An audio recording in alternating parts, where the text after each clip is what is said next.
නමෝ බුද්ධාය. විරාමෙන් අනතුරුව අපි නැවතත් එකතු වන්නේ යෝන් දහම් වැඩසටහනත් එක්ක. ඉතින් ඔබ දන්නවා අද දවසෙත් අපි යෝන් දහම් වැඩසටහනේ මීට පෙර ධර්මදේශනාව ශ්‍රවණය කළා. ඉතින් අපි හැමෝගෙම ජීවිතවල රැක ගන්නට ඕනේ කාලයක් තමයි මේ තරුණ කාලය. පින්වත් ස්වාමින් වහන්සේ අපිට කිව්වේ ලැජ්ජාව සහ බය කියනා වූ මේ ගුණධර්ම දෙක අපේ ජීවිතේට පුරුදු පුහුණු කරගන්න පුළුවන් නම් අපිට ගොඩාක් වැරදි වලින් නිදහස් වෙන්න පුළුවන්. අපේ ජීවිතේ යහපතෙහි පිටව ගන්න පුළුවන්. ඉතින් ඒ වෙනුවෙන්ම තමයි යෝන් දහම් වැඩසටහන දැන් මේ කාලයක් තිස්සේ සති ගණනාවක් එක දිගටම ඔබ වෙත ඉදිරිපත් කරන්නේ ඔබ නිවසේ ඉන්න ගමන් ධර්මයේ පුරුදු පුහුණු කරගන්න. ඉතින් ඒ නිසා මතක් කරනවා දැන් සාමාන්‍ය සමාජයට හුරු වුණත් අකුසලයට යොමු වෙන්නට එපා. ධර්මයත් එක්ක ඉන්න. ඒතකොට ජීවිතේ කවදාවත් වරදින්නේ නැහැ. ඉතින් මේ නොවරදින මග යෝන් දහම් වැඩසටහන තුළින් සාකච්ඡා කරන්න මේ ධර්ම දේශනාවන් ඉදිරිපත් කරන්න බැතිබර දායකත්වයෙන් අද දවසේ ඉදිරිය එකතු කරනවා. ඕස්ට්‍රේලියාවේ පදිංචි පින්වත් හේමන්ත විමලසිරි මහත්මයා, ඒ වගේම සුදර්ශනී විමලසිරි මහත්මිය, දිනිති විමලසිරි දේනිය සහ දුලිත් විමලසිරි පුතුණුවන්. ඒ පින්වන්ත පිරිස අද දවසේ බැතිබර විකාශන දායකත්වයෙන් කරන්නේ. ඉතින් ඔබ දන්නවනේ දැන් මේ ධර්ම සාකච්ඡාවට තමයි අපි එකතු වෙලා ඉන්නේ. එතකොට ධර්ම සාකච්ඡාවට ඔබටත් අවස්ථාව තියෙනවා ප්‍රශ්න ඉදිරිපත් කරන්න. කොහොමද ප්‍රශ්න ඉදිරිපත් කරන්න කියලාත් ඔබ දන්නවා. Facebook පිටුව ඔස්සේ ඔබට Facebook live එකට කමෙන්ට් එකක් විදිහට තමයි ප්‍රශ්න ඉදිරිපත් කරන්න තියෙන්නේ. එතකොට ඉතින් අපි පොදුවේ කාරණාවක් මතක් කරනවා. ඒ තමයි ඔබේ ප්‍රශ්න. අපිට වඩාත් පහසුයි ඔබ සිංහල භාෂාවෙන් කෙටියෙන් ඔබේ ප්‍රශ්නේ කමෙන්ට් එකක් විතර ඉදිරිපත් කරනවා නම් එතකොට අපිට ඊටමත් ඉක්මනට මේ ප්‍රශ්න විමසා බලලා පින්වත් ස්වාමින් වහන්සේට යොමු කරන්න පුළුවන්කම තියෙනවා. ඉතින් පින්වත් ස්වාමින් වහන්සේත් එක්ක අපි හැමදාමත් ඔබේ ප්‍රශ්න සාකච්ඡා කරන්න කලින් ප්‍රවේශයක් ලබා ගන්නවා පොදු කාරණාවක් එක්ක. අපි හැමෝටම වැදගත් වෙන දෙයක් එක්ක. ඉතින් පින්වත් ස්වාමින් වහන්සේ අද මම හිතුවා මේ අපි සාකච්ඡා කරොත් හොඳයි කියලා. අපි හැමෝගෙම ජීවිතවල ගොඩක් දුරට මේ පෞල් ජීවිත ගත්තත්, අපි ආයතනයක් තුර ගත්තත්, අධ්‍යාපන ලබන බටපිටාවක් ගත්තත් ස්වාමීන් වහන්සේ මේ සමාජයේ හැම තැනකම තියෙන ප්‍රශ්නයක් ස්වාමීන් වහන්සේ. ඒ තමයි මේ යම් කෙනා ස්වාමීන් වහන්සේ අපි සැක කරනවා. ඒකට සැකයට හේතුව වෙන්නේ ස්වාමීන් වහන්සේ මේ විශ්වාසය නැතිකම. ඒතර පින්වත් ස්වාමීන් වහන්සේ මේ සැකය මතුවෙන්න, සැකය ඇති වෙන්න හේතු වෙන කාරණාවන් මොනවද කියලා පින්වත් ස්වාමීන් වහන්සේ අවසරයි දැනගන්න. ඔය ඇත්තටම සැකය ගැන කතා කරද්දී ගොඩක් වෙලාවට මේ සැකය ඇති වෙන්න හේතුවක් වෙනවා දුස්සීල බවත්. එක කාරණයක් තමයි දුස්සීල බව. එතකොට මේ දුස්සීල බව නිසා දැන් සමහර දුස්සීල් අය ඉන්නවා තමන් සිල් රකින්න නැති හින්දා සමහරලාට හිතනවා මං වගේ වෙන්නේ නැති අනිත් අයත් කියලා. දැන් ඒ කියන්නේ මේ වගේ උදාහරණයක් අපි ගත්තා. දැන් කෙනෙක් කියන බොරු කියන. එතකොට එයා හිතනවා එහෙනම් මං වගේ වෙන්නේ නැති අනිත් අයත් බොරු කියනවා ඇති කියලා. අන්න ඒ වගේ සැකයක් ඇති වෙන අවස්ථාවලුත් තියෙනවා. ඒ වගේම තමයි ලාභ සත්කාර නිසා, ලාභ සත්කාර වලට ආස කරන නිසා මේ සැකේ ඇති වෙන්න හේතු වෙනවා. ඒතර දැන් අපි හිතමු ආයතනයක ප්‍රධානියෝ ඉන්නවා. එහෙම නැත්නම් තමන්ගේ ස්වාමියා බිරිඳ. ඒතර මේ දෙන්න අතරේ වුණත්, එහෙම නැත්නම් ඒ ආයතනයේ ප්‍රධානියා සහ සේවකයා අතර වුණත් යම්කිසි බැඳීමක් තියෙන්න ඕන. ඒ බැඳීම තුළ සිල්වත් බවක් නැත්තම් අන්නේ කාරණේ නිසා අවිශ්වාසී සැකේ කියන එක උපදිනවා. එතකොට මේ අවිශ්වාසයේ සැකේ උපදින්නේ දැන් සමහර ආයතන තියෙන සේවකයෝ බොරු කියනවා. එතකොට සේවකයෝ බොරු කියන හින්දා සේවකයෝ ගැන තමන්ගේ නායකයට විශ්වාසයක් නැහැ. ඒ විශ්වාසය නැති නිසාම එතන ඒ බැඳීම බිඳිලා ගිහිල්ලා තියෙන්නේ. ඒ වගේම තමයි ස්වාමියා බිරිඳ ගත්තොත් එහෙම ඒ දෙන්න අතරේ සමහර වෙලාවට මේ බොරු කීම නිසා ගොඩක් වෙලාවට සැකේ බිඳිලා ගිය අවස්ථා තියෙනවා. ඒ වගේ නැති වෙච්ච පවුල් ඕන තරම් තියෙනවා. ඒ කියන්නේ එතකොට දැන් බිරිඳ ස්වාමියාට බොරු කියනවා, ස්වාමියා බිරිඳට බොරු කියනවා. ඒතර මේ විදිහට කටයුතු කරන සමාජවල ගොඩාක් වෙලාවට මේ පවුල් ජීවිත අවුල් වෙලා තියෙන්නේ. ඒතර ඒ වගේම තමයි දැන් බුදුරජාණන් වහන්සේ දේශනා කරන ලාභ සත්කාර උදෙසා නොකියන දෙයක් නෑ කියලා. ඒතර ඒ වගේ සමහර තැන්වලදී මේ ලාභයට ආස කර ඉන්න නිසා මේ කාරණේ නිසා මිනිස්සු ගොඩාක් අර විශ්වාසය බිඳගෙන තියෙනවා. එතකොට මෙන්න මේ කාරණේ නිසා මේ සැකය, අවිශ්වාසය කියන එක මිනිස්සු තුළ ඇති වෙනවා. එතකොට තමන් සිල්වත් නම්, ඒ වගේම තමයි අනිත් අයත් ඒ සීලය තුළම ඉන්නවා නම්, ඒ විදිහට ඒ ගුණධර්මයෙන් සමාන වුණොත් මේ සැකේ කවදාවත් ඇති වෙන්නේ නැහැ. දැන් බුදුරජාණන් වහන්සේගේ දේශනාවකට මම තව පුංචි කාරණයක් එකතු කරන්නම්. තියෙනවා දැන් ගුණධර්ම වලින් සමාන අය අතර කවදාවත් මේක ඇති වෙන්නේ නැහැ කියන මේ සැකය. ඒ කියන්නේ සෝතාපන්න කෙනෙක් සමානයි කියන සෝතාපන්න කෙනෙකුට. සකදාගාමි කෙනෙක් සමානයි කියන සකදාගාමි කෙනෙකුට. අනාගාමි කෙනෙක් සමානයි අනාගාමි කෙනෙකුට. රහතන් වහන්සේ නමක් සමානයි රහතන් වහන්සේ නමකට. එතන ගුණධර්මයක් නැහැ. මේ ගුණධර්ම වලින් සමාන නිසා අර සැකය අවිශ්වාසය ඇති වෙන්නේ නැහැ කියනවා. ඒතර බලන්න කොච්චර මේ වටිනා දෙයක්ද තමා තුළ ගුණධර්ම තියෙනවා නම්. එහෙනම් ගුණධර්ම නොමැති බව තමයි මේ සැකයට අවිශ්වාසයට හේතුව. ඒතර ආයතනයක නම් ඒ හැමෝම එකම ගුණයකින් ඉන්නවා නම් හැමෝටම විශ්වාසයක් ගොඩ නැගෙනවා. පෞල් ජීවිතය තුළ ඉන්න යාළුවෝ අතර වුණත් එකිනෙකා තුළ තියෙන ගුණය නිසා ඒ විශ්වාසය උපදිනවා. එහෙමයි සයන්ස. සයන්ස මේ විශ්වාසය කියන කාරණාව වීදුරු වාජනයක් වගේ කියලා කියනවා නේද සයන්ස? ඒ කියන්නේ කැඩුනොතින් ආයෙත් වතාවක් කියන එක හදන්න හරි අමාරුයි කියලා සයන්ස නේද? ඔව් ඒක තමයි. දැන් වීදුරු වාජන හැදුවත් පළුදුම කන්න බෑනේ කවදාවත්. ඒ වගේ සමහර විට පස්ස කාලෙක තේරුම් ගන්න පුළුවන් මේ මෙහෙම වෙනා කියලා. නමුත් ඒක හදන්න බෑ. ඒතර හේතුව මොකද මේ ගුණ ධර්මයකින් සමාන වෙනකම්ම ඒක නිවැරදි කරන්න බෑ. ඒ කියන්නේ එහෙනම් මාර්ගඵල ලබන්න වෙනවා. එතකොට තමයි මේ ගුණේ සමාන වෙන්නේ. එහෙම නැති කෙනා කියලා තවදුරටත් විශ්වාසය කියන එක තියෙන්නේ නැහැ. දැන් එහෙනම් ගුණයක් තියෙන කෙනෙක් සමහර විට ඒක ගණන් නොගෙන ඉන්න පුළුවන්. ගුණයක් තියෙන කියන්නේ ගුණධර්ම පුරුදු කරපු කෙනෙක් ගණන් ගන්න. දැන් හොඳ උදාහරණයක් තමයි බුදුරජාණන් වහන්සේ කාලේ උග්ග කියන සිටුතුමා දාන බෙදෙනවා භික්ෂුන් වහන්සේලාට. දාන බෙදෙනලා දෙවිවරු ඇවිල්ලා කියනවා මේ සිටුතුමනි අහවල් භික්ෂුව දුස්සීලයි කියලා. අහවල් භික්ෂුව සිල්වත් කියනවා. දැන් මෙයා තුළ තියෙනනේ ගුණයක්. මොකද්ද ගුණය? මෙයා පැහැදලා ඉන්නේ මහා සංඝරත්නයට. දැන් එහෙමනම් ඒ ගුණය තියෙන හින්දා අර විශ්වාසය බිඳගත්තේ නැහැ කියනවා. දැන් එහෙනම් ඒ විශ්වාසය බිඳගත්තේ නැති හේතුව තමයි මේ සිටුතුමා තුළ තියෙන ගුණ ධර්මය නිසා. ඒ සියලු සංඝයාට සමානව සමසේ සැලකුවා. එතකොට දැන් එහෙනම් තමා තුළ තියෙන ගුණයත් මේකට හේතු වෙනවා. එතකොට එහෙනම් අනිත් අය ගැන තියෙන විශ්වාසය ඇති කරගන්නත් අවිශ්වාසයක් ඇති වුණාට පස්සේ ඒක ගණන් නොගෙන ඉන්නත් තමා තුළ ගුණයක් තියෙන්න ඕන. එහෙමයි සනස. ඊතර පින්නස් සනස මේ සාමූහික ප්‍රයත්නයකින් සාර්ථක විස්තරයට යන්න නම් අපි සැකේ නැති කරගන්න ඕනේ. එහෙම නැත්නම් මේ විශ්වාසය ගොඩනගා ගන්න ඕනේ නේද සනස? ඔව් මේ කරුණ දෙක ඇත්තටම උපකාර වෙනවා. මොකද ඇත්තටම දැන් පෞල් ජීවිතයක් වුණත් ගොඩනගා ගන්න, ආයතනයක් ගොඩනගා ගන්න මේ හැම තැනකදීම මේ විශ්වාසය උපකාර කරනවා. දැන් ඒ විතරක් නෙවෙයි පැවිදි ජීවිතේටත් මේක උපකාර කරනවා. ඒතර මේ කරුණ නිසාම තමයි මේ යහපත් වූ මාර්ගයේ ගමන් කරන්න හැකියාව තියෙන්නේ. මොකද විශ්වාසය කියන දේ හැමෝටම සමගිය පිණිස උපකාර කරන කාරණයක්. ඒතර මේ සමගිය බිඳෙනවා අර විශ්වාසය නැතුව ගියාට පස්සේ. ඒ සමගියෙන් කරන්න පුළුවන් යහපත් වූ දේවල් ගොඩක් තියෙනවානේ. ඒතර ඒ නිසා මේ විශ්වාසය කියන එක වටිනා ගුණ ධර්මයක්. එහෙමයි සනස. ඉතින් ඔබේ ජීවිතේට මේ විශ්වාසය කියන කාරණාව එහෙම නැත්නම් සැක නොකිරීම කියන කාරණාව බොහොම වටිනවා. ඉතින් අපි මේ පුංචි පවුලක ඉඳලා ගත්තට පස්සේදී රාජ්‍යයන් අතර පවා ගැටුම් ඇති වෙන්න හේතුවක් වෙන්න පුළුවන් මේ විශ්වාසය නැතිකම, සැකය කියන කාරණාව.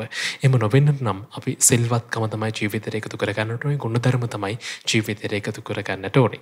ඉතින් අපි ධර්ම සාකච්ඡාවත් එක්ක තමයි රැඳලා ඉන්නේ. ඔබටත් පුළුවන් ධර්ම සාකච්ඡාවට ප්‍රශ්න ඉදිරිපත් කරන්න. ඉතින් අපි මතක් කළා ශ්‍රොතා රූපවාහිනී Facebook page එක ඔස්සේ ඔබට පුළුවන් ඔබේ ප්‍රශ්න කමෙන්ට් එකක් විදිහට අපේ Facebook live එකට ඔබට කමෙන්ට් එකක් විදිහට ප්‍රශ්න ඉදිරිපත් කරන්න පුළුවන්. ඉතින් මේ ප්‍රශ්න අපි තෝරගන්නත් සූදානම්ෙන් ඉන්නවා.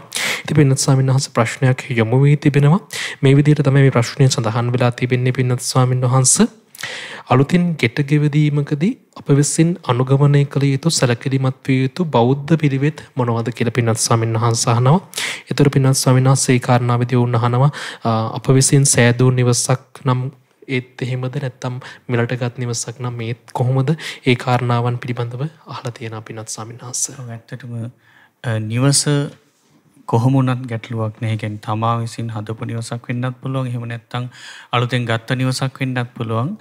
ඒක කිසිම ගැටලුවක් නැහැ. නමුත් අපි බුදුරජාණන් වහන්සේගේ ශ්‍රාවකයෝ හැටියට අපි අලුතින් නිවසකට යනකොට අපිට කරන්න පුළුවන් හොඳම කාරණේ තමයි ඉස්සර වෙලාම දැන් ඔබ සමහරට බඩු මුට්ටු මුකුත් ගෙනියලා නැත්නම් ඔබට පුළුවන් පළමුවෙන්ම බුදුරජාණන් වහන්සේව නිවසට වඩම්මනවා කියන අදහසින් බුදු පිළිම වහන්සේ නමක් නිවසට වැඩම කරවන්න පුළුවන්.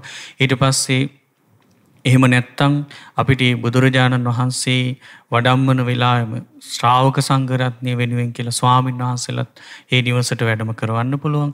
ඉතින් ඊට පස්සේ ඔබට පුළුවන් පළමුවෙන්ම තෙරුවන් වන්දනා කරලා සම්බුද්ධ පූජාව පවත්වලා ඊට පස්සේ දැන් ස්වාමීන් වහන්සේලා වැඩම කරපු වෙලාවක් නම් ස්වාමීන් වහන්සේලා විශේෂී දානීය පූජා කරන්න පුළුවන්. ඊට පස්සේ පිරිත් සජ්ජායනා කරගන්න පුළුවන්. ඉතින් මේ කටයුතු කරගන්න අවස්ථාවක් ඔබට ලැබිලා තියෙනවා නම් ඒක වඩා සුදුසුයි.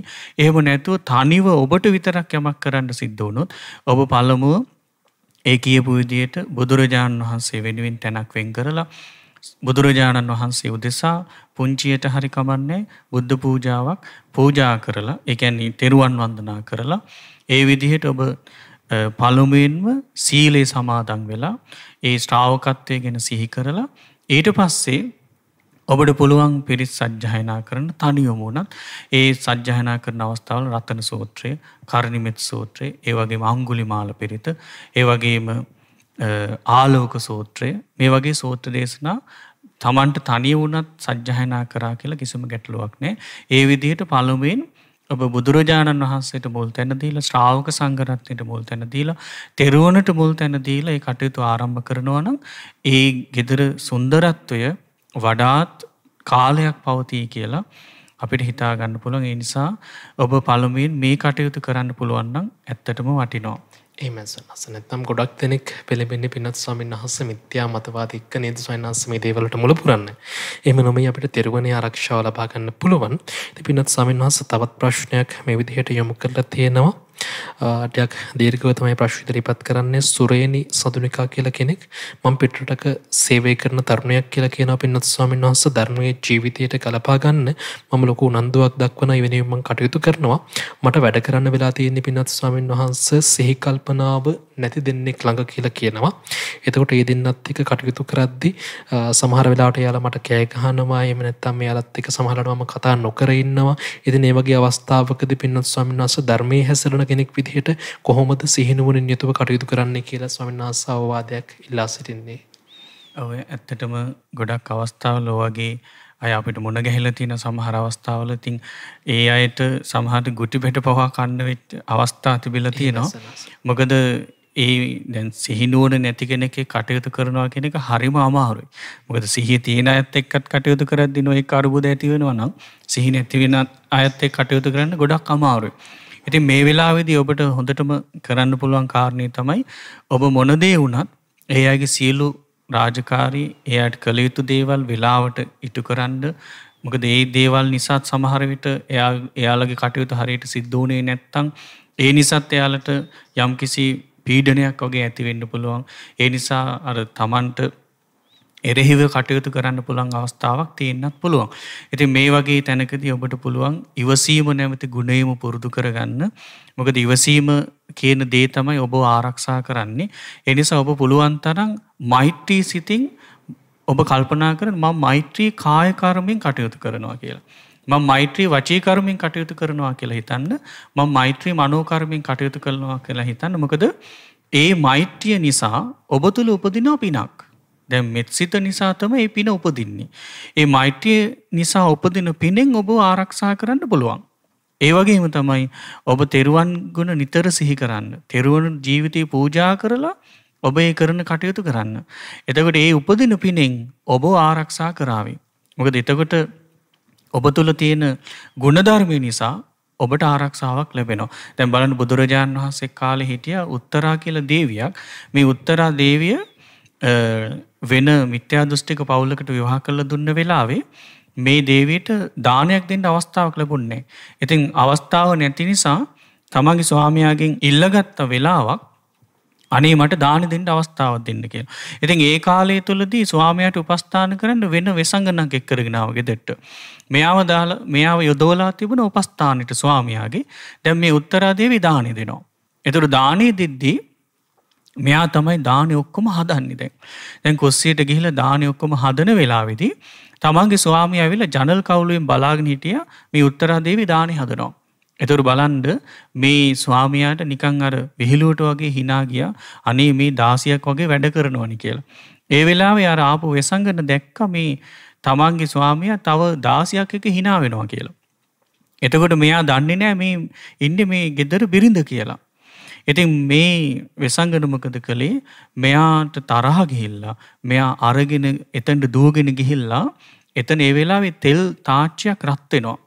මේ රත් වෙන තෙල් තාච්චියෙන් හැන්දකට තෙල් අරගෙන අර උත්තරා දේවියගේ ඔළුවට දාන්න අරගෙන ගියා.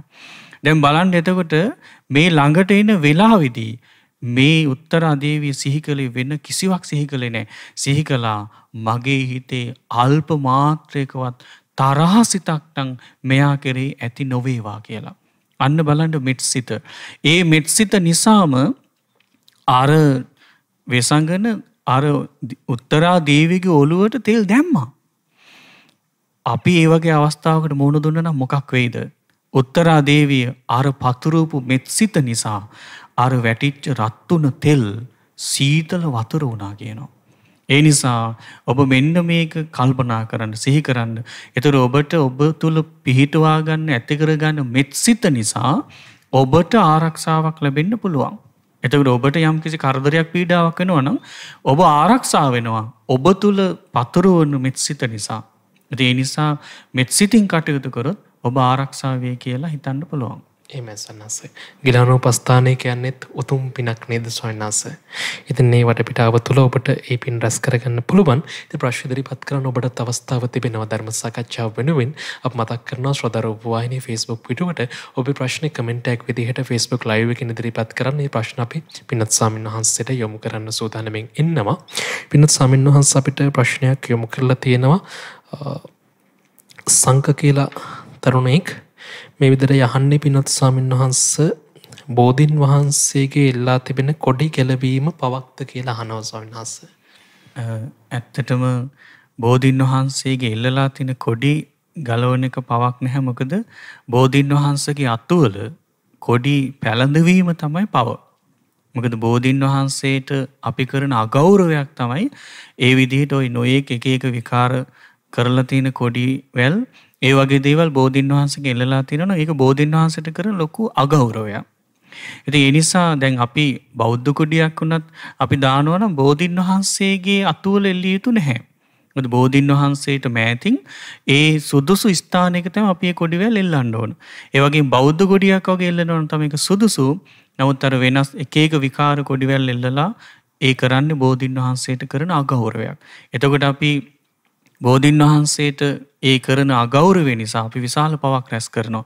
නමුත් යම් කිසි කෙනෙක් ඒ විදිහට බෝධින් වහන්සේගේ අගෞරව බෝධින් වහන්සේට අගෞරව වෙන ආකාරයෙන් යම් දෙයක් කරලා තියෙනවා නම් ඒක ඉවත් කරාට පවක් වෙන්නේ නැහැ. ඉතින් ඔබ ඒ වෙලාවේදී බෝධින් වහන්සේ වන්දනා කළ ඔබ සිහි කරන්න බෝධින් වහන්සේට යම් පීඩාවක් වෙලා තියෙන මං බෝධින් වහන්සේට පීඩාවක් වෙලා තියෙන මේ දේ මා විසින් ඉවත් කරනවා කියලා හිතන්න. ඊට පස්සේ බෝධින් වහන්සේට කරදරයක් නොවන ආකාරයෙන් ඒ වගේම බෝධින් වහන්සේගේ අතු කැඩෙන්නේ නැති විදිහට ඔබට පුළුවන් මේ කොඩිවැල් හිම් සීරුවේ අයින් කරන්න. ඒකෙන් ඔබට පවක් සිද්ධ වෙන්නේ නැහැ. ඔබට ඒක පිනක්. මට දෙන්නේ මේ අපේ වැලිමට සද්ධාසීල පින්වත් ස්වාමීන් වහන්සේගේ මහබෝවර්ණ ධර්මදේශනාවේ බොහොම දීර්ඝව මේ පින්වත් ස්වාමීන් වහන්සේට කෙටියෙන් පැහැදිලි කරත් ඔබට වැඩි විස්තර දැනගන්න පුළුවන් වේවි. මහබෝවර්ණ ධර්මදේශනාව YouTube ඔස්සේ ඔබට නරඹන්න පුළුවන්. එදින අපි ධර්ම සාකච්ඡාවට තවත් ප්‍රශ්නයක් තෝරා ගන්නවා. පින්වත් ස්වාමීන් වහන්සේ ඉශංක මදුෂාන් තමයි මේ ප්‍රශ්නය යොමු කරලා තියෙන්නේ. අහනවා පින්වත් ස්වාමීන් වහන්සේ සෝවාන් මාර්ගයේ නිවැරදිව ගමන් කරන්නේ කොහොමද සහ අනිත්‍ය මෙනෙහි කරනකොට අනිත්‍යයි කියලා හිතලා එකෙන් මිදෙන්න ඕනිද නැත්නම් මෙනෙහි කිරීම විතරක් ප්‍රමාණවත්ද? ගේ ජීවිතයේදී මාර්ගඵල අවබෝධ කරගත හැකිද කියලා කාරුණිකව පහදා දෙන්න කියලා ඉල්ලන්නේ ස්වාමීන් වහන්සේ. ඒක ඇත්තටම ගොඩාක්ම වටිනා දහම් ගැටලුවක්. පළමුවෙන් අපි සෝතාපන්න මාර්ගයට පැමිණෙන්නේ කොහොමද කියලා. දැන් සෝතාපන්න මාර්ගයට පැමිණෙන්න බුදුරජාණන් වහන්සේ දේශනා කරන්නේ කල්යාණ මිත්‍රයෙකු ඇසුරු කරන්න ඕන. ඒ කල්යාණ මිත්‍රගෙන් ධර්මය අහන්න ඕන. ඒතර ඒක බාහිරින් ලැබෙනවා. ඊට පස්සේ තමා තුළ ඇති කරගන්න ඕන යෝනිසෝ මනසිකාරය. ඊළඟට ධම්මානුධම්ම පටිපදාව.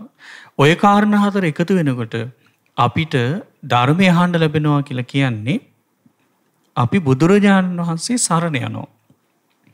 ධර්මයේ සරණ යනවා. ශ්‍රාවක සංඝරත්නයේ සරණ යනවා. ඒතර මේ සරණ යනවා කියලා කියන්නේ බුදුරජාණන් වහන්සේ වදාළ බුද්ධේ අවෙච්ඡප්පසාදේන සමන්නාගතෝ. ධම්මේ අවෙච්ඡප්පසාදේන සමන්නාගතෝ. ඊළඟට සංඝේ අවෙච්ඡප්පසාදේන සමන්නාගතෝ. ඒ කියන්නේ බුදුරජාණන් වහන්සේ කෙරෙහි අචල ප්‍රසාදයක් ඇති කරගන්නවා. ධර්මයේ කෙරෙහි අචල ප්‍රසාදයක් ඇති කරගන්නවා. ශ්‍රාවක සංඝරත්නයේ කෙරෙහි අචල ප්‍රසාදයක් ඇති කරගෙන වාසය කරනවා. ඒතර මේ ඇති වෙන්නේ අර අහන ධර්මය නිසා. ඊට පස්සේ සිල්වත් බව. ඒ කියන්නේ ඒ කෙනා කොයි විදිහකින්වත් සත්තු මරන්නේ නැහැ. ඒ කියන්නේ සත්තු මරන්නේ නැතුව වාසය කරනවා කියන අදිෂ්ඨානය ඇති කරගන්නවා. මම නම් සතෙක් මරන්නේ නැහැ කියලා. ඊළඟට මගේ දිවි තිබෙන තුරු මම සොරකමක් නම් කරන්නේ. මං වැරදිකාමසන යෙදෙන්නේ බොරුවක් නම් කියන්නේ. ඒ වගේම මම මේ ජීවිතේ මදයට ප්‍රමාදයට පත් කරන මත්ද්‍රව්‍ය නම් පාවිච්චි කරන්නේ නැහැ කියලා අදිෂ්ඨානයක් ඇති කරගෙන සිල්වත් වෙනවා. ඒතර මේ සිල්පද බිඳින්නේ නැහැ මේ කෙනා කොයි විදිහකින්වත්. ඉතින් කාලයක් යනකොට මේ සීලය හොඳට ආරක්ෂා වෙනකොට ඒ සීලයට අපි කියන ආර්යකාන්ත සීලය කියලා. එතකොට ඒ කියන්නේ සිල්පද කිසිම හේතුවක් නිසා බිඳින්නේ නැහැ. එතකොට ඔන්න තෙරුවන් සරණේ පිහිටියා සිල්වත් බවට පත් වුණා. දැන් මෙහෙම ඉඳලා මේ ගුණය පුරුදු කරගෙන කාලයක් ඉන්නකොට එයාගේ ආධ්‍යාත්මික වශයෙන් දියුණු වෙන ගුණයත් එක්ක සෝතාපන්න මාර්ගඵල එයාට ලැබෙන්න පුළුවන්. එතකොට මේ සෝතාපන්න වෙන කෙනාට අනිත්‍ය ගැන වැටහීමක් තියෙනවා. දැන් දෙවෙනි ප්‍රශ්නේ හැටියට අහලා තිබුණා අනිත්‍ය ගැන. එතකොට ඒක නා නුවණින් මෙනෙහි කරනවා අනිත්‍ය ගැන. ඒ කියන්නේ මේ සියලු සංස්කාර අනිත්‍යයි. ඊළඟට ආයතන අනිත්‍ය ගැන, ඊළඟට ස්කන්ධ ධාතු වශයෙන් අනිත්‍ය ගැන මෙනෙහි කරනවා, සිහි කරනවා.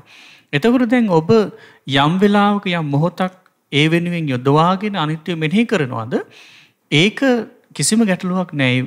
ඒ වෙලාවේදී ඔබ අනිත්‍ය භාවනාව සිද්ධ කරලා ඔබ එහි නැගී සිටිනවා. ඒ නැගී සිටියට පස්සේ ඔබට එකපාරම මේක අවබෝධයක් ඇති වෙන්නේ නැහැ. ඔබට කාලයක් යනවා. ඒ කාලය ගියාට පස්සේ ඔබට නොදැනුවත්ව මේ අනිත්‍ය ස්වභාවය ගැන අවබෝධ වෙන්න පටන් ගන්නවා. එතකොට මේ අනිත්‍ය ස්වභාවය ගැන අවබෝධයක් ඔබ තුල පිහිටනවා.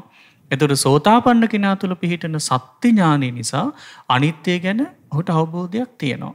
ඉතින් ඔබ මේ අවබෝධය ගැන කල්පනා කරන්න එපා මට දැන් කොච්චර අවබෝධ වෙලා ඇද්ද කියලා. ඔබට යම් දවසකද අවබෝධ වෙන්නේ. එදාට සියල්ල අවබෝධ වෙනවා. ඔබ නිතරම ඒ ගැනම සිහි කරන්න.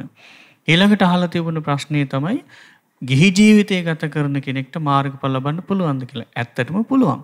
ගිහි ජීවිතය ගත කරන කෙනාට මාර්ගඵල ලබන්න පුළුවන්. මොකද මේ බුදුරජාණන් වහන්සේගේ ධර්මයේ සිව්වණක් පිරිසටමයි දේශනා කළේ. පැවිදි අයට විතරක් නෙවෙයි. ඒතර ගිහි ජීවිතයේ සෝතාපන්න වෙන්න පුළුවන්, සකදාගාමී වෙන්න පුළුවන්, අනාගාමී වෙන්න පුළුවන්, අරහත්ත්වයටපත් වෙන්නත් පුළුවන්. අරහත්ත්වයටපත් වුණාට පස්සේ තියෙන වෙනස තමයි පින්නතුණී ඒ අරහත් භාවය නිසා අරහත් බව කියන උතුම් ගුණය නිසා එදාට ගිහි ජීවිතය ගත කරන්න බෑ. ඒ නිසා එක්ක එදාම පැවිදි වෙන්න ඕන. එදාම පැවිදි වුණොත් පැවිදි ජීවිතය ගත කරන්න පුළුවන්. ගිහි ජීවිතය අරහත්ත්වයටපත් වුණොත් පිරිනිවන් පානවා. ඒ පිරිනිවන් පාන්න හේතුව තමයි ඒ ගිහි ජීවිතයේ තියෙන මහා දුක්ඛන්දරාව. එහෙම නැත්නම් මහා අකුසල් ගොඩ. මේ අකුසල් ගොඩක් නැමැති කාමයේ නැමැති ගිහි ජීවිතය තුළ අර අරහත් ඵල විමුක්තියට ඉඩක් නැහැ කියනවා. ඒ නිසා තමයි කියනවා එදාම පිරිනිවන් පාන්නේ. එතකොට හැබැයි එදාම පැවිදි වුණොත් පැවිද්දෙක් හැටියට පැවිදි ජීවිතයක් ගත කරන්න පුළුවන්. එතකොට එහෙනම් මාර්ගඵල ලබන ගිහි ජීවිතයකට, ඒ කියන්නේ මාර්ගඵල උපදවා ගන්න ගිහි ජීවිතයකට පුළුවන්. ඉතින් නමුත් අපි දැනගෙන තියෙන්න ඕන ඔබ හරි ධර්මය හරි විදිහට ශ්‍රවණය කරලා තියෙන්න ඕන. ඉතින් මේක තමයි වටිනාම කාරණා මේ වර්තමාන කාලේ අපිට නොඑක් එක මතවාද එහෙම නැත්නම් මාර්ගඵල ගැන එක එක දේවල් අහන්න ලැබෙනවා. මේවා අතරින් පිරිසිදු ධර්මය අහලා නැත්නම් ඔබට මේ කිසිවක් උපදවා ගන්න බෑ. ඒ නිසා පිරිසිදු ධර්මය ශ්‍රවණය කරලා ඒ පිරිසිදු ධර්මයේ තුලින් ජීවිතය දැක්කොත් ඔබට මේ ගිහි ජීවිතේම මාර්ගඵල ලබන්න පුළුවන්. ඉතින් ඔබටත් පුළුවන් යෝන් දහම් වැඩසටහනේ ධර්ම සාකච්ඡාවට ඔබට තියෙන ප්‍රශ්න ඉදිරිපත් කරන්න. ශ්‍රද්ධා රූපවාහිනී Facebook පිටුවෙන් සජීව විකාශයට කමෙන්ට් එකක් විදිහට ඔබේ ප්‍රශ්න ඉදිරිපත් කරන්න පුළුවන්. දීර්ඝව ප්‍රශ්න ඉදිරිපත් කරද්දී අපිට ටිකක් බලා ගන්න අමාරුයි. ඒ නිසා මතක් කරනවා සිංහල භාෂාවෙන් කමෙන්ට් එකක් විදිහට කෙටියෙන් ඔබේ ප්‍රශ්න ඉදිරිපත් කරන්න කියලා. ඔබට පුළුවන් ඔබේ ප්‍රශ්න විසඳ ගන්න. මොකද දැන් කාලයක් තිස්සේ පින්වත් ස්වාමීන් වහන්සේ නමක් මුණ ගැහිලා මේ ප්‍රශ්න වලට උත්තරයක් ලබා ගන්න බැරි වෙන්නේ නැති ඔබට. ඉතින් ඔබට ඕන අවස්ථාව තිබෙනවා අද දවසේදී පින්වත් ස්වාමීන් වහන්සේ ප්‍රශ්න බොහෝමයක් අපිට යොමු කරලා තියෙනවා. ඒ අතරේ පින්වත් ස්වාමීන් වහන්සේ බඹසර සීලය පිළිබඳව බොහෝ දෙනෙක් අහලා තියෙනවා. කොහොමද සමාදන් වෙන්නේ? කොහොමද ආරක්ෂා කරගන්නේ කියනවා කාරණාවන් පිළිබඳව අපි පිළිතුරක් ලබා දෙමු. සයන්ස් අවස්ථරයි. ඒකත් හොඳ වටිනා දෙයක්. බඹසර සීලය ආරක්ෂා කරගන්න. ඒ කියන්නේ දැන් ගිහි ජීවිතේ ගත කරද්දි කෙනෙකුට පුළුවන් නම් ජීවිත කාලෙම බඹසර සීල රකින්නවා කියලා අදිෂ්ඨාන කරන කෙනෙක් නම් පංචශීලයත් එක්ක බඹසර සීලය රකින්න පුළුවන්. කියන්නේ පන්සිල් සමාදන් වෙද්දී අපි දැන් වෙනදට කාමේසු මිච්ඡාචාරා වේරමණී සික්ඛාපදං සමාදියාමි කියලා සමාදන් වෙන සීල වෙනුවට අබ්‍රහ්මචර්යා වේරමණී සික්ඛාපදං සමාදියාමි කියලා සමාදන් වෙන්න පුළුවන්. හැබැයි එතකොට එහෙම සමාදන්ව වාසය කරන කෙනෙක් විවාහ ජීවිතයක් ගත කරන කෙනෙක් වගේ ගත කරන්න බෑ. එතකොට ඒ කටයුතු වලින් වෙන් වෙලා තමන් පිරිසිදු බඹසර සීලය ආරක්ෂා කරගන්න ඕන. එතකොට දැන් අපි හිතමු එයා පංචශීලයත් එක්ක බඹසර සීලය ඒ විදිහට දිගටම රකිනවා. එතකොට ගිහි ජීවිතය ගත කරන විවාහික කෙනෙක් නම් ඒ කෙනාට පුළුවන් බඹසර සීලය ආරක්ෂා කරගන්න උපෝසත දවසට. ඒ කියන්නේ පොහොය දවසට පුළුවන්.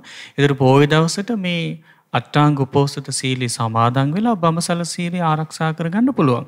ඒතර මේ සීලය රකින්නකොටම හොඳට මතක තියාගන්න මේ සීලය පිරිසිදුවම ආරක්ෂා කරගන්නට ඕන. ඒතර මේ පිරිසිදුවම ආරක්ෂා කරගන්න ඔබ දක්ෂ වෙන්න ඕන. ඉතින් ඒ නිසා දැන් සමහර වෙලාවට තරුණ ජීවිතේ ගත කරන අය නොඑක අනවශ්‍ය දේවල් බලන්න පෙළඹිලා තිනවා. ඒ වගේ දේවල් එතකොට ඔබ මේ සීලය ආරක්ෂා කරනවා නම් ඒ සියල්ල නොකර ඉන්න ඕන. ඒ වගේම තමයි එතකොට ඒ සීලය පිරිසිදුව රකින්න දවසට ඔබ හොඳ අදිෂ්ඨානකින් යුක්තව ඔබේ බඹසර සීලය ආරක්ෂා කරගන්න. මොකද මේ සීලය තුලින් ලැබෙන විපාකේ මහත්ඵලයි මහානිසංසයි. ඒ නිසා ඔබට පුළුවන් පංචශීලී සමාදන් වෙන ගමන්ම ඒ සීලයත් සමාදන් වෙන්න. ඒ වගේම විවාහික ජීවිතයක් ගත කරන කෙනෙකුට උපෝසත දවසට එහෙම නැත්නම් පොහොය දවසට ඒ සීලය ආරක්ෂා කරගන්න පුළුවන්. පින්වත් ස්වාමීන් වහන්සේ ඊළඟ ප්‍රශ්නයට අපි යමු වෙන්නේ විජින්තක ප්‍රකාශ කියලා කෙනෙක් තමයි ප්‍රශ්නේ යොමු කරලා තියෙන්නේ. යම් කෙනෙක් අපිව රවටලා ඔහුගේ නැතිබරකම් කියාපාමින් පෞල් පසුබිම කියාපාමින් අපෙන් වංචනික විදියට මුදල් ලබා ගන්නවා නම් ඒ මුදල් නැවත ලබා නොදෙන්නේ නම් ඒ මුදල් නැවත ලබා ගත්තාට ඒ කියන්නේ මුදල් ලබා ගත්ත කෙනාට කෙබඳු ප්‍රතිඵලයක් උදා වේද කියලා යහන්නේ ස්වාමීන් වහන්සේ. ඔව් ඇත්තටම මේ පුද්ගලයාට විශාල පවක් සිද්ධ වෙනවා. මොකද මේ විදිහට දැන් වංචා කරලා බුදුරජාණන් වහන්සේ දේශනා කළේ ඒක වසල ගතියක් කියලා. වසල ස්වභාවයක් කියලා තමයි බුදුරජාණන් වහන්සේ දේශනා කළේ වසල සූත්‍රයේදී. ඒ කියන්නේ දැන් තව කෙනෙක්ගෙන් ඒ විදිහට බොරු කියලා වංචා කළ දෙයක් ලබා ගන්නවා නම් එයාට ඊළඟ ජීවිතේ විශාල විපාකයක් ලැබෙනවා. ඒ මොකක්ද? සමහර තමන්ට ලැබෙන ධනය, වස්තුව තමන්ට පිරිහිලා යනවා. ඒ කිසි දෙයක් පරිහරණය කරන්න වෙන්නේ නැහැ කියන තමන්ට. ඒතර මේ පරිහරණය කරන්න අවස්ථාවක් නැතුව යනවා. ඒ මොකද හේතුව බොරුවෙන් වංචාවෙන් හම්බ කරගත්ත දෙයක් නිසා. ඉතින් ඒ නිසා එවැනි විපාකයක් ඒ කෙනාට ලැබෙන්න පුළුවන්. ඉතින් එතකොට දැන් සමහර අවස්ථාවලදී අපිට නොදී ඉන්න බැරි වෙන අවස්ථාවක් වුණොත් අපි දුන්නට ප්‍රශ්නයක් නැහැ. හැබැයි අපිට නෙවෙයි ඒක විපාකෙ ලැබෙන්නේ ඒ ගත්ත කෙනාට. මොකද දැන් ගොඩක් වෙලාවට ඔය සමහර අවස්ථාවල අපේ අසපුවට පවා සමහර මිනිස්සු ඒ වගේ ඇවිල්ලා තියෙනවා. නොයේක් බොරු දේවල් කියනවා. බොරු දේවල් කියලා අනේ අපිට දරුවෝ රැක ගන්න බෑ. ඊළඟට මේ රස්සාවක් නැහැ කියලා. එතකොට අපි සමහර වෙලාවට මුදලුත් දීලා තියෙනවා. සමහර බඩු බාහිර ආදියක් දීලා තියෙනවා. සමහර වෙලාවට මේ මිනිස්සු අපි ඉස්සරහම අපි දැකලා තියෙනවා. ඒ බඩු විකුණලා ඒ මුදල් වලින්ම බීලා අපේ අසපු ඉදිරියම සමහරට වැටිලා ඉන්න අවස්ථා අපි දැකලා තියෙනවා. එතකොට ඒ වගේ කරන මිනිස්සු ලෝකේ ඉන්නවා. ඉතින් ඒ මිනිස්සයා එතකොට විශාල පවක් ඒකෙන් රැස් කරනවා. ඒකෙන් වෙන්නේ අනාගතේ ඒ කෙනාගේ ජීවිතේ ලැබෙන සම්පත්තිය එක්ක ජලයෙන් විනාශ වෙන්න පුළුවන්. එක්ක ගින්නෙන් විනාශ වෙන්න පුළුවන්. එහෙම නැත්නම් සොරුන්ගෙන් විනාශ වෙන්න පුළුවන්. එහෙම නැත්නම් රාජසන්තක වෙන්න පුළුවන්. ඔය අයුරින් ඒ කෙනාගේ ධනිය විනාශ වෙලා යනවා. ඉතින් ඒ නිසා ඒ වගේම අපි තව දෙයක් කල්පනා කරන්න ඕනේ. ඒ වෙනුවෙන් අපි ගැටුම් ඇති කරගන්න හොඳ නැහැ. කොයිම අවස්ථාවකවත්. මොකද මේ අවස්ථාවේදී අපි යම් කිසි ගැටුමක් ඇති කරගත්තොත් ඒක විපාකේ අපිට බලපානවා. ඒ නිසා අපිට පුළුවන් නම් එක්ක සමහරට මේ මනුස්සයෙක් නොදී ඉන්නවා නම් ඒක අතහරින්න පුළුවන් නම් ඒකත් උතුම් ගුණයක්. මොකද සමහර අවස්ථාවලදී නැත්තම් අපි අනවශ්‍ය ගැටලු වලට පැටලිලා අපිට අපේ ජීවිතේටත් ඒ කර්මයට එකතු වෙච්ච කෙනෙක් බවට පත් වෙනවා. ඒ නිසා ඔබට පුළුවන් නම් ඒ විදිහට නුවණින් කල්පනා කරලා කටයුතු කරන්න ඔබට මේ ප්‍රශ්නේදී ගැලවෙන්න පුළුවන්. එහෙම සොන්නස. ඉතින් අපි එකතු වෙලා ඉන්නේ යෝන් දහම් වැඩසටහනත් එක්ක ශ්‍රද්ධා රූපවාහිනියෙන්. ඒ වගේම ලක්විර ගොවන්නතුලින් ඔබටත් පුළුවන් ප්‍රශ්න ඉදිරිපත් කරන්න. ශ්‍රද්ධා රූපවාහිනිය Facebook පිටුවෙන් කමෙන්ට් එකක් විදිහට සජීව විකාශයට ඉදිරිපත් කරන ප්‍රශ්න තමයි අපි වෙනත් ස්වාමීන් වහන්සේත් එක්ක සාකච්ඡා කරන්නේ. තවත් ප්‍රශ්නයකට අපි යමු වෙන්නේ පින්වත් ස්වාමීන් වහන්සේ මේ විදිහටම ප්‍රශ්න යොමු කරන්න නිශාන් පෙරේරා කියලා තරුණයෙක්. මෙහෙම කියනවා පින්වත් ස්වාමීන් වහන්සේ තරුණ වයසේදී යහළු ඉහළියන් එක්ක ගනුදෙනු කරද්දී ආශ්‍රය කරද්දී ගොඩක් වෙලාවට හිත රිදීම් වලට ලක් වෙනවා. කොච්චර වුන්ට උදව් කළත් ඔවුන් මානසිකව වැටෙන වෙලාවක ඔවුන් ළඟින්ම හිටියත් අපෙන් පොඩි අත්වැදක් වූ පමණින්ම හැමදේම අමතක වෙලා අපි ගැන වැරදිම කියවනවා. සමහරලාට හොඳම යාළුවා කියලා හිතුවත් පොඩි වැරදීමක් ඇති අනිත් අය සමග අපිට අපහාස කර යන්න මම මේ දවස්වල අවුරුදු ගාණක් විශ්වාස කළ හොඳම යාළුවෙක් නිසා ඊටමත් හිත ඇවුලෙන් ඉන්නේ. ඒකට කරන්න ඕනේ මොකක්ද කියලා අහනවා සයන්ස් හිත හදාගන්න යමක් තමයි අහන්නේ. ඇත්තටම සමහර අවස්ථාවන් තියෙනවා. ඒ වගේ දේවල් වලදී අපිට මේ සසරේ අපි කරපු දේවල් අපිට බලපාන්න පුළුවන්. ඒ කියන්නේ ඒ විශ්වාසය බිඳෙන්න හේතු වෙන කාරණයක් තමයි කියන සමහර වෙලාවට මේ සසරේ වැරදි කාම සේවන යෙදිලා තියෙනවා නම් ඒකේ විපාකයක් හැටියට සසරේ මේ සතුරු වැඩි වෙනවා කියනවා. වෛර කරන අය වැඩි වෙනවා කියනවා. ඊළඟට තමා ගැන විශ්වාසයක් නැතුව යනවා කියනවා. දැන් බලන්න එතකොට අපි කොච්චර හොඳ දේ කළත් කොච්චර නිවැරදි දේ කළත් හැබැයි ඒ කෙනාට පේනවා අපේ පුංචි වැරද්දක් දැක්ක ගමන් එයා අවිශ්වාසවන්ත කෙනෙක් හැටියට. ඉතින් ඒ වගේ අර සසරේ කරපු දේවල් අපිට බලපාන්න පුළුවන්. එහෙම නැත්නම් සමහර වෙලාවට බොරු කියලා තියෙනවා නම් සසරේ. ඊළඟට කේලම් කියලා තියෙනවා නම් සසරේ. ඒ කාරණේ නිසා තමන් කියන වචනේ අනිත් අය පිළිගන්නේ නැහැ කියනවා. කොච්චර නිවැරදිව තමන් හරි දේ කරලා කිව්වත් සමහරට ඒගොල්ලෝ පිළිගන්නේ නැතුව යන්න පුළුවන්. ඒතර ඒ නිසා ඔබ හිත හදාගන්න සමහරලාට මේක මගේ පැරණි කර්මයක් වෙන්නත් පුළුවන්. එහෙම නැත්නම් ඔබ හිතන්න මම ඒ සියලු දෙනා කෙරේ යහපත් දෙයක් කළා. ඒකෙන් ඔබට සතුටු වෙන්න පුළුවන්. ඒතර ඔබ අර යම් කිසි කෙනෙක් අපිට චෝදනා කරනවා නම් ඒක ඔබ අතින් වෙලා නැත්තම් ඔබ ඒකට කම්පා විය යුතු නැහැ. දැන් බුදුරජාණන් වහන්සේ කාලේ ගොඩාක් මිනිස්සු බුදුරජාණන් වහන්සේට බනිනවා. සංඝරත්නයට බනිනවා. ඒතර බුදුරජාණන් වහන්සේ වදාලා මහණෙනි ඒ බනිනදී ඔබ තුල තියෙනවද කියලා බලන්න. ඊළඟට එහෙම දෙයක් ඔබ තුල නැත්තම් ඔබ ඒ ගැන අසතුටක් ඇති කරගන්න ඕනේ නැහැ කියන මොකද මා තුල නැති දෙයක් තමයි නැති දෙයකට තමයි මේ බනින්නේ කියලා. ඊළඟට කෙනෙක් ප්‍රශංසා කරන්න පුළුවන්. ඒ ප්‍රශංසා කරද්දිත් කල්පනා කරන්න කියනවා මේ ප්‍රශංසා කරන දේ මා තුල තියෙනවද කියලා. එහෙනම් ප්‍රශංසා කරන දේ තමා තුල ප්‍රශංසා කරපු දේ තමා තුළ තියෙනවා නම් තමන් අමුතුවෙන් සතුටු වෙන්න දෙයක් නෑ. මොකද තමන් තුළ තියෙන දෙයක්මයි මේ කියන්නේ කියලා. ආන්ගේ විදියට ඔබට පුළුවන් හිත හදාගන්න මේ මන් නොකළ දෙයක් ගැනනේ මට මේ කියන්නේ කියලා තමන්ට පුළුවන් හිත හදාගන්න. ඒ වගේම තමයි ඔබ යම්කිසි ගුණධර්මයක් පුරුදු කරගෙන වාසය කරනවා නම් ඒ කියන්නේ දැන් අපිට බුදුරජාණන් වහන්සේ ගැන සිහි කරන්න, ධර්මය ගැන සිහි කරන්න ඔබට අවස්ථාවක් ලැබෙනවා නම් ඔබ ඒ උත්තමය ගැන මහරහතන් වහන්සේලා ගුණ නිතර සිහි කරන්න. අර අකුසල හිතට එනකොට ඒ අයට මෙත්සිත පතුරවන්න. මෛත්‍රිය වඩන්න. ඒ මෙත්සිත නිසා අර අකුසලයෙන් ඔබට ලැබෙන පීඩාව දුරු කරගන්න පුළුවන්. ඒ විදිහට ඔබ කටයුතු කරා නම් හරි. එහෙම සන්නස තවත් ප්‍රශ්නයක් මේ විදිහට යොමු කරලා තියෙනවා. සොයනන්ස අහන්නේ තරුණයෙක්ගේ ප්‍රශ්නයක්. පැවිදි වෙන්න බලාපොරොත්තුෙන් සිටින කෙනෙක්ට පැවිදීම බලාපොරොත්තුව ඉක්මන් කර ගැනීම වරදක්ද නැත්නම් සුදුසු කාලය එනකම් බලා සිටීමද ගැළපෙන්නේ කියලා අහනවා සොයනස. මේ කාරණාව මේ අපිට මතකයි මේ කිහිප වතාවක්ම සංස ප්‍රශ්න කිහිපයක් යොමු වෙලා තිබුණා. සමහරලාට කියනවා සොයනස මේ විභාගයක් ලියන්න ඉන්න දරුවෙක් නැත්නම් A level කරන්න ඉන්න දරුවෙක් A level කරාට පස්සේ හදිස්සියෙන් කොහොමුණත් කියන්නේ දක්ෂ දරුවෙක් නම් ඉගෙනගෙන ඒක හොඳින් විභාගෙ සමත් වෙලා කැම්පස් ඉරික්නොත් එතනින් පස්සේ අර පැවිදි වෙන්න තිබුණු අදහස් අයින් වෙන්න පුළුවන් කියලා. එහෙමනම් අපි විභාගෙ ලියන එකද ගැළපෙන්නේ මේ වෙලාවේ පැවිදි වෙන්න කොහොම හරි උත්සාහ කරන එකද? ඒ වගේ ප්‍රශ්න ගොඩාක් ඉදිරිපත් වෙලා තිබුණා සොයන්නාස. අප පොදුවේ උත්තරයක් ලබා දෙමු අවසරයි. ඒක තමයි එතනදීත් ඇත්තටම පැවිද්දට ඉක්මන් වෙනවා කියලා කියන්නේ දැන් Tamanට පින්බලයක් තියෙනවා නම් ලොකු පිනක් තියෙනවා නම් ඇත්තටම මේ ගිහි ජීවිතේ අතහැරලා එන්න පුළුවන් අවස්ථාව තියෙනවා. එතන නමුත් මේ වර්තමාන කාලේ සමහර වෙලාවට දෙමාපියන්ගේ බලපෑමක් නිසා එහෙම නැත්නම් ගුරුවරුන්ගේ බලපෑමක් නිසා ප්‍රමාද වෙන්න පුළුවන්. හැබැයි ඔබට පුළුවන් නම් ඔබ මේ අදිෂ්ඨානයත් නොහැර ඉන්න කෙනෙක් නම් ඔබට පුළුවන් මේ කාර්යය අවසන් කරලා ඊට පස්සේ ඒ කටයුත්තෙන් පස්සේ පැවිදි දිවියට ඇතුළත් වෙන්න. එතකොට දැන් සමහර අය ඉන්නවා දීමාපියෝ අකමැති පැවිදි වෙනවට. හැබැයි දරුවා කැමතියි පැවිදි වෙන්න. ඒක කවදාවත් කළ යුතු නෑ. මොකද දීමාපියන්ගේ ආශිර්වාදය නැතුව පැවිදි වෙනවා කියන එක සුදුසු දෙයක් නෙවෙයි. ඒ නිසා දීමාපියන්ගේ ආශිර්වාදය ඇතුව පැවිදි වෙන එක තමයි තමන්ගේ මාර්ගයට උපකාරයක් වෙන්නේ. ඉතින් එතකොට සමහර විට ඔබට ඒ කාලය ගෙවන්න වෙන එක ඉගෙන ගන්න වෙනවා. එහෙම නැත්නම් ඔබට කැම්පස් එකට යන්න වෙනවා. ඉතින් මේ වගේ කටයුතු සිද්ධ කරන්න වෙනවා.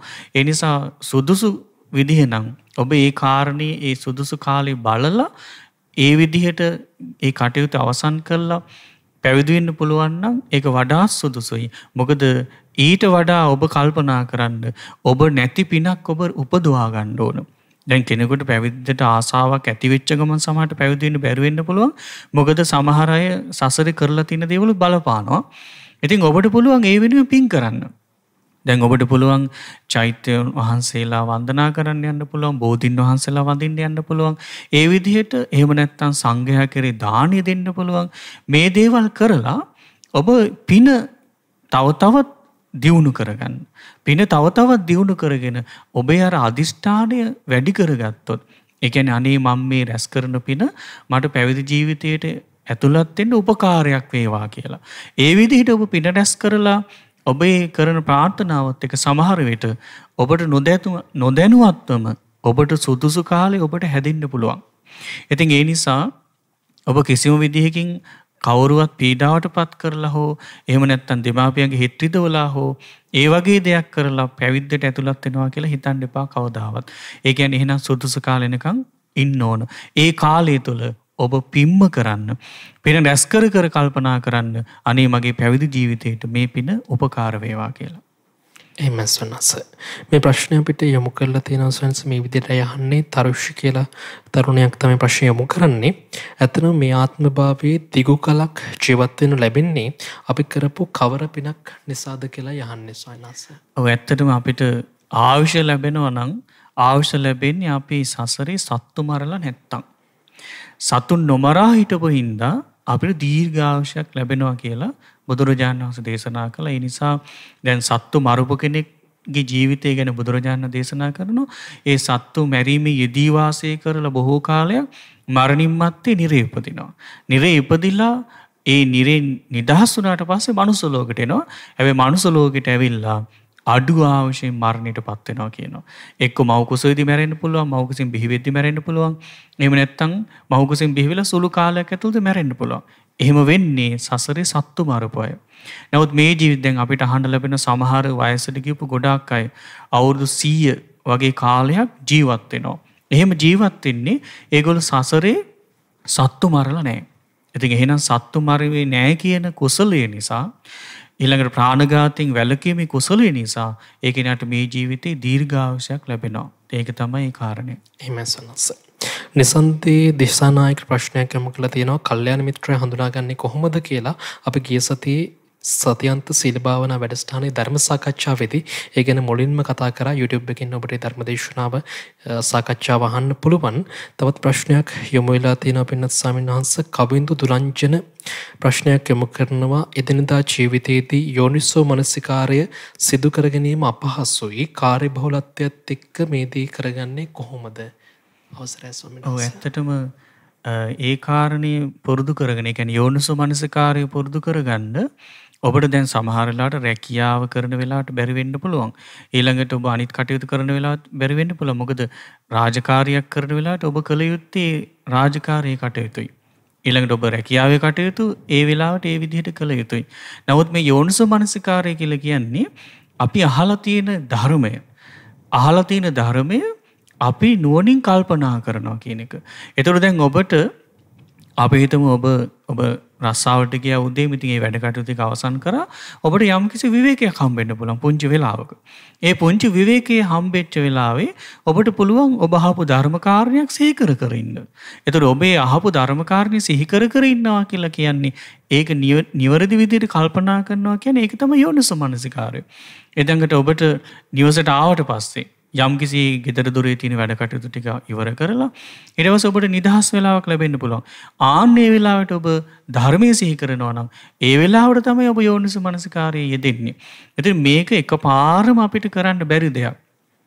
නමුත් ඔබට ධර්මය නිවරදි වහලා ඒ ධර්මයේ මතක නම් ඔබට මේ අවස්ථාව අනුව කාලයක් තිස්සේ මෙහිම පුරුදු කරගත්තොත් ඔබට නොදැනුවත්වම ඔබ මොන රාජකාරී කර කර හිටියත් අර නුවණින් මෙනෙහි කිරීම කියන එක ඔබ හිත තුළින්ම ඇති වෙනවා.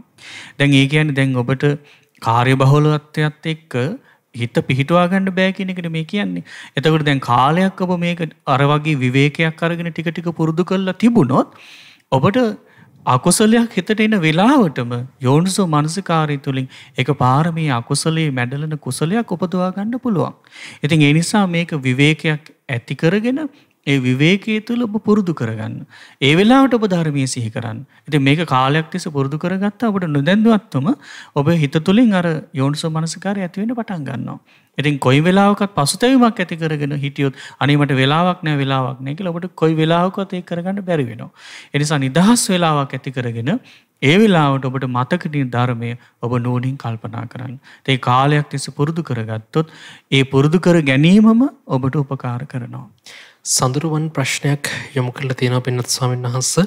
නිදන කාමරයේ පාඩම් කරන මේසේ ළඟ භාග්‍යවතුන් වහන්සේට උපස්ථාන කිරීම පුද පූජාවන් සිදු කිරීම වරදක්ද කියලා යහන්නේ ස්වාමීන් වහන්සේ. ඒක කිසිම වරදක් නෑ ඇත්තටම. මොකද බුදුරජාණන් වහන්සේ පෙනිපෙනී Tamanට පාඩම් කරන්න පුළුවන් නම් ඊළඟ බුදුරජාණන් වහන්සේට වන්දනා කර කර බුදුගුණ සිහි කර කර ඒ දේවල් කරන්න පුළුවන් නම් ඇත්තටම ඒක ඔබේ ජීවිතේට මහත් වූ යහපතක් ඇති කරනවා. ඉතින් ඒ නිසා ඒ කිසිම වරදක් නෑ. හැබැයි ඔබ එක දෙයක් මතක තියාගන්න ඕනේ බුදුරජාණන් වහන්සේ වැඩ ඉන්න තැන පිරිසිදුව ඊළඟට බොහොම ලස්සනට තියාගන්න කිසිම විදිහකින් අගෞරවයක් ඇති වෙන විදිහට හෝ ඒ වගේ දේවල් ඇති නොවන ආකාරයට බුදුරජාණන් වහන්සේගේ පිළිමය තැන්පත් කරලා ඊට පස්සේ ඔබ වන්දනාමාන කරන ඉතින් පිරිසිදුව ඒ දේවල් කරනවා නම් ඒ පින ඔබට හේතු වාසනා වෙනවා. එහෙම සන්නස. ඊළඟ ප්‍රශ්නේ යොමු කරලා තියෙනවා සන්නස. කුලරත්න කියලා කෙනෙක් ප්‍රශ්නේ මෙහෙමයි කියන්නේ ගෙදරක තිරුවන් වන්දනා කරනකොට බීමත්ව ඒ වගේම ධූම්පානය කියන කාරණාවන් එක්ක මේ දේවල් කරන මේ සැමියෙක්ව ඒ දේවල් වලින් ඉවත් කරගන්න කරන ඉල්ලීම කළා කියනවා. එතකොට මේ ස්වාමියෙක් නිසා බිරිඳ ගෙදර පොද පූජා නැමැත්තෝ කියලාත් කියනවා මේ කාරණාවන් නිසා ස්වාමීන් වහන්සේ. කොමුණත් ටිකක් හැදෙන බව පේන්න තියෙනවා. කොමුණත් මේ දේවල් වලින් ඉවත් කරගන්නේ කොහොමද? කියන්නේ මේ කෙනාව මේ දුම්පානයෙන් එහෙම නැත්නම් මේ මත්ද්‍රව්‍ය වලින් ඉවත් කර ගැනීමෙන් මොන වගේ යහපතක්ද සැලසෙන්නේ කියලාත් අහනවා ස්වාමීන් වහන්සේ. ඔව් ඒකෙදිත් ඇත්තටම ඒ පුද්ගලයාට පුළුවන් නැතිනම් සිහිය තියෙන වෙලාවක කරුණු පහදලා දෙන්න. ඒ කියන්නේ මේ බීමේ තියෙන ආදීනෝ දැන් මත්පැන් බීපු කෙනාට ලැබෙන ආදීනෝ නිතර සිහි කරලා දෙන්න. ඒ කියන්නේ දැන් ওই මන්ද බුද්ධික දරුවෝ ඒ වගේම ඔය එක එක ආකාරයේ විකෘති දරුවෝ බිහි වෙලා තියෙන්නේ සසරේ මත්පැන් බීපු අය. ඉතින් මේ වගේ ආදීනෝ යාට සිහි කරලා දෙන්න පුළුවන් නම් ඒ වගේ දැන් බලන්න දුම්පානය කරන අයට වෙලා තියෙන විපත මේ වගේ ආදීනව පෙන්වා දීලා පුළුවන් නම් ඒකෙන් බේරගන්න. එතකොට එහෙනම් අකුසලයේ ආදීනව පෙන්වා දෙන්න ඕන. ඊළඟට කුසලයේ ආනිසංස පෙන්වා දෙන්නත් ඕන. දැන් එතකොට මේ හොඳට සිහිය පිහිටුවාගෙන ඉන්න පුළුවන්කම ලැබිලා තියෙන්නේ සසරේ මත්පැන් භාවිතා කරලා නැත්තම්. ඉතින් ඒ නිසා මේ වගේ කුසලයේ තියෙන ආනිසංසත් එයාට පැහැදිලි කරලා දෙන්න. එහෙම පැහැදිලි කරලා දෙන්න පුළුවන් කෙනෙක් නම් ඇත්තටම ඒකේ නා ඒ සියල්ල පිළිගත් දවසට එයාට පුළුවන් මේ දේවල් වලින් වැළකීලා ඉන්න. ඉතින් නමුත් ඔබ තිරුවන් වන්දනා කරන එක ඊළඟට ඒ විදිහට බුද්ධ පූජාවල් පවත්වනවා නම් ඒ දේවල් කරනවා නම් ඒක නොනවත්වාම කරන්න පුරුදු වෙන්න. මොකද නැත්තම් ඔබට අර ඒ කෙනාගේ අකුසලයේ නිසා ඔබ ඒක වැළැක්වුවොත් ඔබ රැස් කරගන්න පින ඔබට නැතුව යනවා. ඉතින් කාලයක් යද්දී ඔබ මේ පින රැස් කරලා ඒ පින ඒ කෙනාට අනුමෝදන් කරන්න. අනේ මං අද තෙරුවන් වන්දනා කළා මේ විදිහට බුද්ධ පූජාව තියුවා. ඉතින් මේ පින ඔබත් අනුමෝදන් වෙන්න කියලා ඒ කෙනාටත් මේ පින අනුමෝදන් කරන්න. ඊට පස්සේ අර විදිහට අකුසලයේ ආදීනවත් කුසලයේ තියෙන ආනිසංසත් කියලා දීලා එයාගේ හිත පැහැදිවු දවසට ගොඩක් වෙලාවට එයා වෙනස් වෙයි. හැබැයි ඒ කෙනා තුලත් සත්පුරුෂකමක් තිබුණොත් තමයි පින්නතුනේ වෙනස් වෙන්නේ. ඒ කෙනා තුල සත්පුරුෂකමක් නැත්තම් කවදාවත් ඒ කෙනා වෙනස් කරන්න බෑ. ඒ නිසා ඔබ ඒ ගැනත් කල්පනාවෙන් ඉන්න. ඉතින් ඔබට පුළුවන් තරම් ධර්මයෙන් උපකාර කරන්න. ධර්මයෙන් උපකාර කරොත් ඒ කෙනා වෙනස් කරන්න පුළුවන්. පින්වත් ස්වාමීන් වහන්සේ ඊළඟ ප්‍රශ්නේ අපිට යොමු කරලා තියෙන්නේ නිසන්දි දිසානායක කියලා කෙනෙක්. මෙහෙම කියනවා පින්වත් ස්වාමීන් වහන්සේ වාසනාව කියලා දෙයක් තියෙනවද? එහෙම නැත්නම් මේක පිහිටන්නේත් කුසල් අකුසල් මතද කියලා අහනවා ස්වාමීන් වහන්සේ. වාසනාව කියන දේ ඇත්තටම පිනත් එක්ක අපිට උපකාර කරන දෙයක්. ඒ කියන්නේ දැන් අපි සසරේ කරලා තියෙන පින අපිට උපකාර කරනවා. ඒ කියන්නේ දැන් අපි දන් පැන් දීලා තියෙනවා නම් සසරේ ත්‍යාගය පුරුදු කරලා තියෙනවා නම් අපිට මේ ජීවිතේ හැමදේම අඩුපාඩුවක් නැතුව ලැබෙනවා. ඒතර ඒ කියන්නේ දැන් සසරේ මනාවකට සකස් කරලා දන් දීලා තියෙනවා නම් ඒ කෙනාට මේ ජීවිතේ ලැබෙන විපාකයක් තමයි තමන්ගේ වචනේ අනිත් අය පිළිගන්නවා. ඊළඟට සිත පහදවාගෙන ශ්‍රද්ධාවෙන් දන් දීලා තියෙනවා නම් ඒ කෙනාට ලැබෙන විපාකයක් තමයි කියන ලස්සන රූප සෞන්දර්යයක් ලැබෙනවා. දැන් බලන්න ඉතින් මේ කාලේ මිනිස්සු ලස්සන නැතුව ඉන්න මිනිස්සු ලස්සන වෙන්න කොච්චර දේවල් කරනවද? හැබැයි දන්නේ නැහැ දන් දෙන්න ඕන කියලා. පැහැදුණු සිතින් දන් දුන්නට පස්සේ ඒක විපාකයක් ලැබෙනවා කියන ලස්සන රූපයක්. ඒ වගේම තමයි දන් දීපු කෙනාට භවභෝග සම්පත්තිය ලැබෙනවා කියන මහා ධනස්කන්ධයක් ලැබෙනවා කියන. ඊළඟට සසරේ මෙත් සිත පුරුදු කරපු අය ලස්සන රූපයක් ඇතුව උපදිනවා. ඉතින් මේ හැම කාරණාවක්ම සසරේ කරපු දේවල් Tamanට බලපාන. ඒක තමයි වාසනාව කියන්නේ. ඒතර ඒ තමයි පුණ්‍ය විපාකය. ඉතින් මේ ජීවිතේදීත් අපිට ඒ දේවල් අනාගතයට අපි ලබනවා නම් ඔබ මේ පුණ්‍ය ප්‍රතිපදාව යෙදී වාසය කරන්න ඕන. ඒතර ඒක තමයි වාසනාව කියලා කියන්නේ. ඒතර දැන් සමහර වෙලාවට සමහර දුප්පත් මිනිස්සු අපි හිතපො නැති විදිහට එකපාරටම පෝසත් කෙනෙක් බවට පත් වෙනවා. ඒ වගේ අවස්ථා තියෙන. ඒ තමයි ඒ සසරේ තමන් කරපු කර්ම විපාකේ විපාක දෙන්න තියෙන තැනට එන්න ඕන. ඒ සුදුසු කාලේ එනකන් ඒ පින ඒ කර්ම විපාකේ තියෙනවා. ඒතර සුදුසු කාලයටපත් වුණාට පස්සේ ඒක විපාක දෙන්න පටන් ගන්නවා. දැන් සමහර අයට විවාහ ජීවිතේ වෙනකොට සමහර අයට මහා දුක් කරදර කම්කටොළු. නමුත් සමහර අයට විවාහ ජීවිතෙන්ම එයාගේ ජීවිතේ සාර්ථක වෙනවා. ඒ ඔක්කොටම මේ වාසනාවට හැම දෙයකටම බලපාන්නේ Taman සසරේ කරපු පිනක් අනිවාර්යයෙන්ම උපකාර කරනවා. ඉතින් ඒ ගැන දන්න කෙනා මේ ජීවිතේ පසු නොතැවි පිනම රැස් කරගන්න මහන්සි වෙන්න. සතියන්ත සීල භාවනා වැඩසටහන හෙට දවසේදී පැවැත්වෙනවා. ඉතින් ඔබට හෙට දවසෙත් මේ වගේ උතුම් බණ භාවනාවන් පුරුදු කරගන්න අවස්ථාව තිබෙනවා. ඒව ගත්ත මතක් කරමින් තවත් ප්‍රශ්නයකට තමයි මෙලෙසින් යොමු වෙන්නේ. පින්වත් ස්වාමීන් වහන්සේ මේ විදිහට ප්‍රශ්නයක් යොමු කරලා තියෙනවා. ප්‍රශ්න ගණනාවක් අතරින් පින්වත් ස්වාමීන් වහන්සේ කෙනෙක් මරණයට පස්සේ පින්වත් ස්වාමීන් වහන්සේ පාංශුකූලයේ කියන කාරණාව මොන විදිහටද තමන්ගේ ජීවිතයට ඒ කෙනාට යහපත සලසන්නේ කියන කාරණාව පිළිබඳව අහලා තියෙනවා අපේ ස්වාමීන් වහන්සේ. ඔව් ඇත්තටම කෙනෙක් මරණයටපත් වුණාට පස්සේ පාංශුකූලයේ කියන එක ඇත්තට මේක අපේ පැරණි බෞද්ධ චාරිත්‍රයක් හැටියට කරගෙන ආපු දෙයක්. ඉතින් ඒ දේ කරනවා නම් ඒක වඩාත් හොඳයි. නමුත් නොකලා කියලත් කිසිම ගැටලුවක් නැහැ. මොකද හේතුව දැන් ඒ මැරිච්ච කෙනා පින්ඩැස් කරගෙන ධාර්මික ජීවිතයක් ගත කරලා මරණයටපත් වුණා නම් ඒකාන්තම සුගති ඉපදිලා. එතකොට එහෙමනම් ඒ කෙනා විදිහින් අපිට අවසන් වෙලාවට කරන්න කියලා කිසිම දෙයක් නැහැ. මොකද ඒ කෙනා මොකද දැන් අපි මතක තියාගන්න කෙනෙක් මරුණට පස්සේ මරණ මොහොතෙන් කියන්නේ මරුණ ගමන් මේ කෙනා උපදිනවා.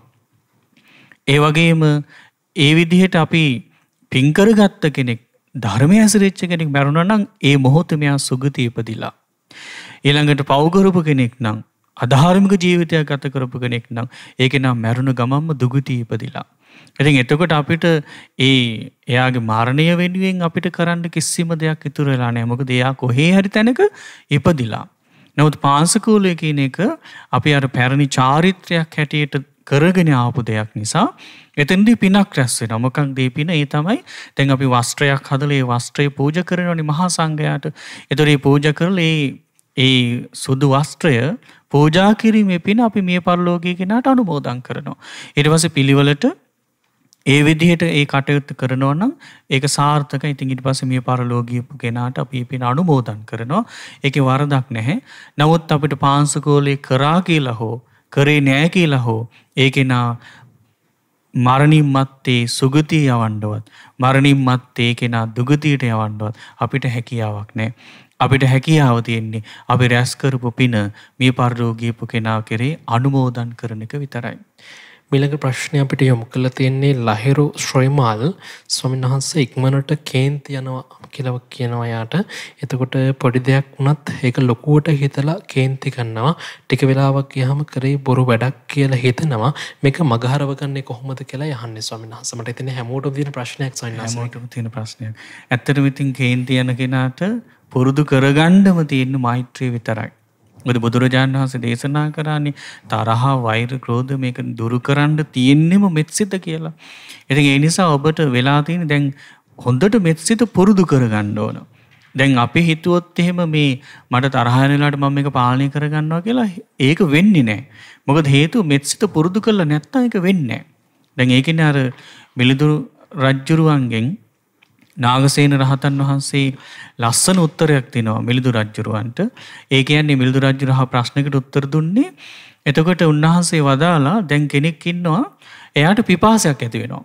ඒ පිපාසය ඇති වෙච්ච වෙලාවටද කියලා අහනවා ගිහිල්ලා ලිඳක් කපන්නේ. එතකොට පිපාසය ඇති වෙච්ච වෙලාවට ගිහිල්ලා ලිඳ කපලා හරියන්නේ නැහනේ.